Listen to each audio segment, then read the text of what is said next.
Tonight, we're investigating allegations putting special education in the spotlight, from teachers to advocates to parents and even lawmakers. We're focusing on claims that the special education department at Woodland Joint Unified School District may be violating the rights of its students. In part one of this three-part investigative series, your reporter covering Yolo County, Ashley Sharp, is digging in a story you'll see only on CBS 13. Now, she's been working on this for 5 months now. And Ashley, this has just been eye-opening. The district actually took an interesting step last night after you told them this story was airing today, right?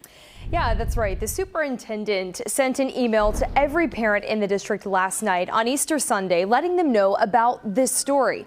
We obtained that email, and it basically spells out what the district says they're doing to make their special ed programs better. I want to stress that I've given the district multiple opportunities for months now to provide us with those answers. And according to parents and advocates I've spoken with, Woodland Joint Unified has a lot to answer for.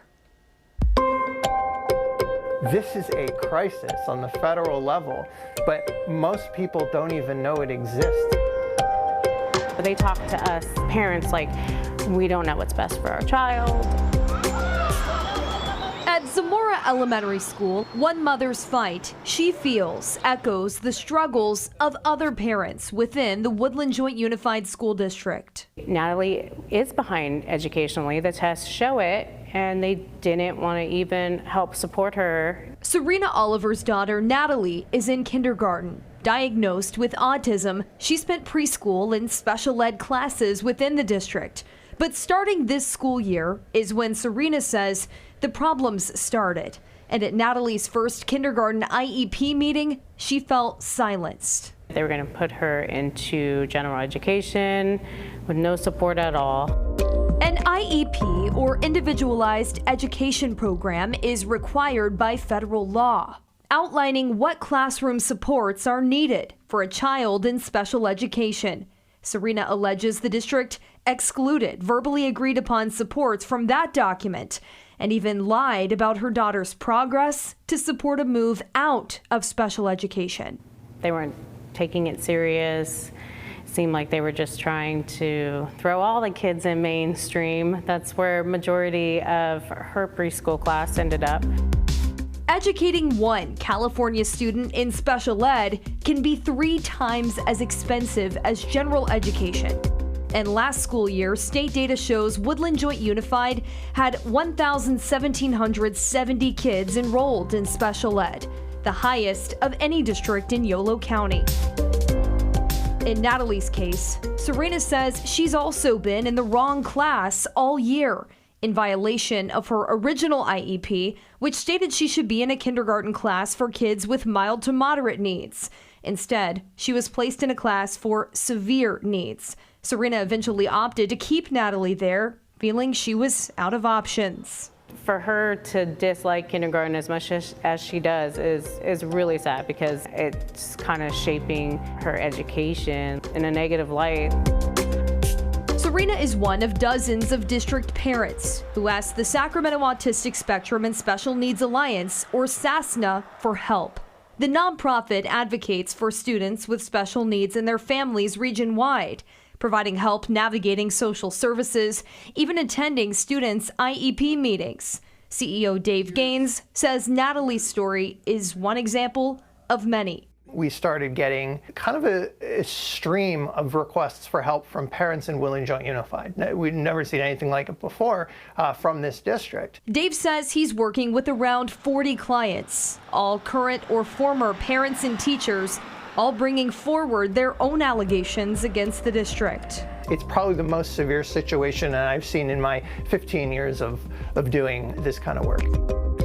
So what are the allegations? Dave Gaines says based on interviews with his SASNA clients he can share, they include claims that classrooms are being taught long-term by a substitute or a non-qualified teacher, that some students are not getting the supports outlined in their IEPs, a pattern of trying to push some students out of special ed, and even allegations of some classrooms with no teacher at all. I have information, very credible information, that happened for a period of up to 7 months for a class with 12, 13, 14 significantly disabled students. Students with behavioral concerns, students that run away. There's safety concerns there. That, Dave alleges, happened at a district adult education class for those with special needs.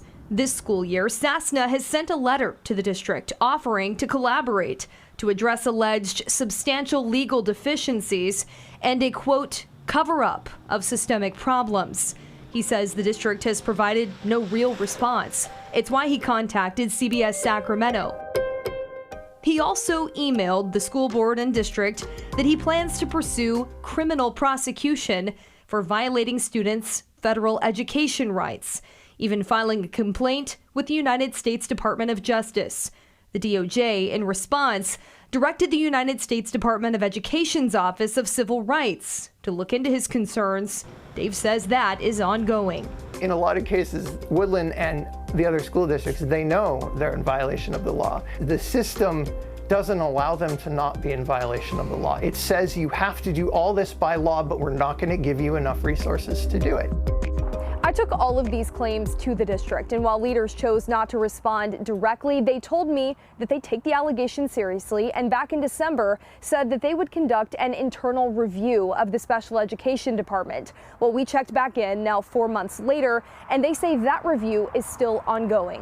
A spokesperson also told me the district is, quote, deeply committed to providing high quality education and upholding the rights of all students.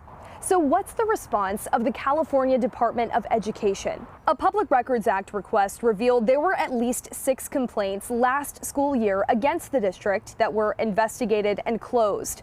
In one of those cases, the state found the district was breaking the law, requiring a fix on the finding that the district did not comply with the student's IEP. And for at least one still open complaint, CDE told the district's superintendent on December 6th that it would investigate further claims alleging violations of special education laws. But CDE tells me, though the district is being monitored by a Yolo County agency for significant ethnic and racial disparities, that the district at large has not received any corrective actions from CDE.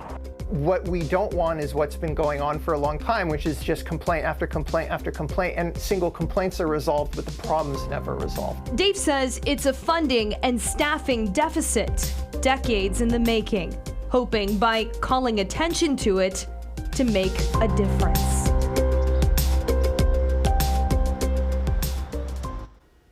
Now, in that email that was sent out to parents last night, the district's superintendent was quick to point out that these challenges are not unique to Woodland, saying that they're working to address staffing shortages through ramped up recruitment.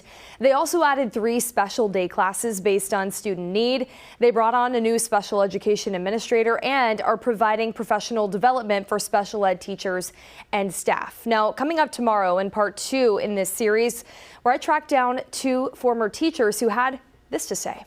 When you advocate for your students, that can sometimes not work out well for you. That, plus how federal lawmakers are taking action on special education funding.